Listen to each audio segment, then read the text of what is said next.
रमेश नाम का एक बहुत ही गरीब लड़का अपनी बूढ़ी माँ के साथ रहता था। वह बिरयानी बेचकर अपना और अपनी बूढ़ी माँ का गुजारा जैसे तैसे करके बड़ी ही मुश्किल से अपना जीवन चला रहा था, क्योंकि उसके पास बिरयानी बनाने का बड़ा बर्तन नहीं था और ना ही उसके पास इतने पैसे होते थे जिससे वो अधिक सामान ही खरीद सके, जिसकी वजह से उसे और उसकी माँ को काफी कठिनाइयों का सामना करना पड़ता था। एक बाहर साहूकार आकर चिल्लाने लगता है, रमेश, ओ रमेश, कहाँ मर गया? बाहर निकल। साहूकार जी, आप बताइए कैसे आना हुआ? तुझे तो याद होगा नहीं, इसीलिए मैंने सोचा कि मैं ही जाकर तुझे याद दिला दूं कि तुझे कर्जा भी देना है। अब तू मुझे ये बता कि तू मेरा कर्जा कब देगा? साहूकार जी, मुझे सब याद है, मैं कुछ नहीं भूला हूँ। मैं जल्दी ही आपका कर्जा चुका दूंगा। ये तो मैं कब से सुने जा रहा हूँ। तुझे पता है ना, तेरा घर मेरे पास गिरवी पड़ा है। अगर तूने 1 महीने के अंदर मेरा कर्जा नहीं दिया तो मैं तेरा घर ले लूंगा। रहम रहम मालिक, ऐसा ना कहिए। मैं जल्दी ही कोशिश करता हूँ आपका कर्जा लौटाने का। यह कहकर साहूकार चला जाता है और रमेश बेचारा चिंता में पड़ जाता है। 1 महीने के अंदर मैं साहूकार का कर्जा कहाँ से चुकाऊंगा? अगर मैंने उसका कर्जा नहीं चुकाया तो वो मेरा घर ले लेगा। नहीं नहीं, मेरे पास इस घर के अलावा कुछ भी नहीं है। ये घर मेरे पिताजी की निशानी है। मुझे कैसे भी करके साहूकार का कर्जा चुकाना होगा, पर कैसे? साहूकार के जाने के बाद रमेश भी बिरयानी बेचने चला जाता है और चौराहे पे जाकर बिरयानी बेचने लगता है। दोपहर तक वह सारी बिरयानी बेचकर खत्म कर देता है। आज भी थोड़ी बहुत ही कमाई हो पाई थी, जिसकी वजह से वो बेहद परेशान हो जाता है। दोपहर होते होते उसकी सारी बिरयानी भी खत्म हो जाती है, तो वो घर की तरफ निकल पड़ता है।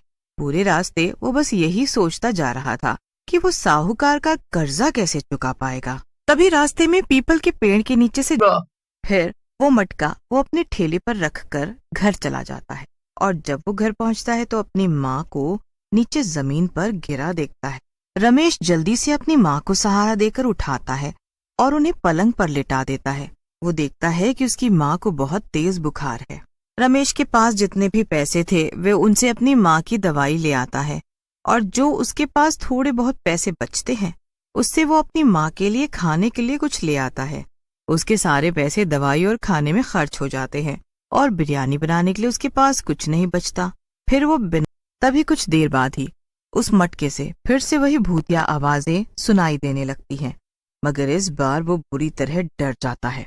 रमेश डरते हुए चारों तरफ देखता है पर उसे कोई नजर नहीं आता। तभी वो देखता है कि वो आवाज उस मटके से आ रही है, तो वो डरते हुए उस मटके के पास जाता है। तो उसके जाते ही उस मटके से आवाजें आनी मैंने अपने कानों से सुना, वो आवाज इसी मटके से आ रही थी। रमेश को कुछ समझ नहीं आ रहा था कि ये सब हो क्या रहा है और फिर जाकर वो सो जाता है। तभी उस मटके से एक भयानक भूत निकलकर बाहर आता है और डरावनी हंसी हंसने लगता है। फिर वो बिरयानी बनाने का सामान तैयार करके उस मटके में बिरयानी बनाने लगता है। मटके में बनी बिरयानी जो कोई भी खाएगा वो बस खाता ही रह जाएगा। क्या खुशबू है!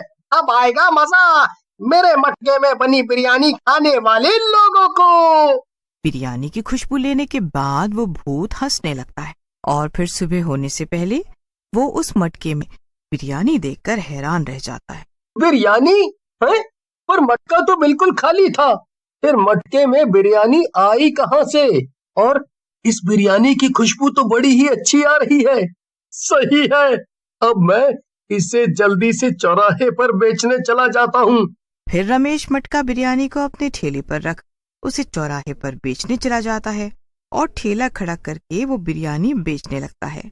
उसकी मटका बिरयानी की खुशबू चारों तरफ फैलने लगती है, जिससे आसपास के सभी लोग मटका बिरयानी की खुशबू से उसके ठेले के पास आ जाते हैं।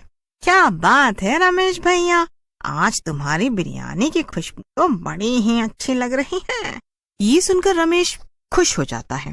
फिर रमेश सभी लोगों को अपनी मटका बिरयानी खिलाने लगता है। उसकी मटका बिरयानी खाते ही सभी लोग खुश हो जाते हैं। वाह, क्या स्वाद है। आज से पहले हमने ऐसी मटका बिरयानी कभी नहीं खाई। कुछ बात तो है इस बिरयानी में।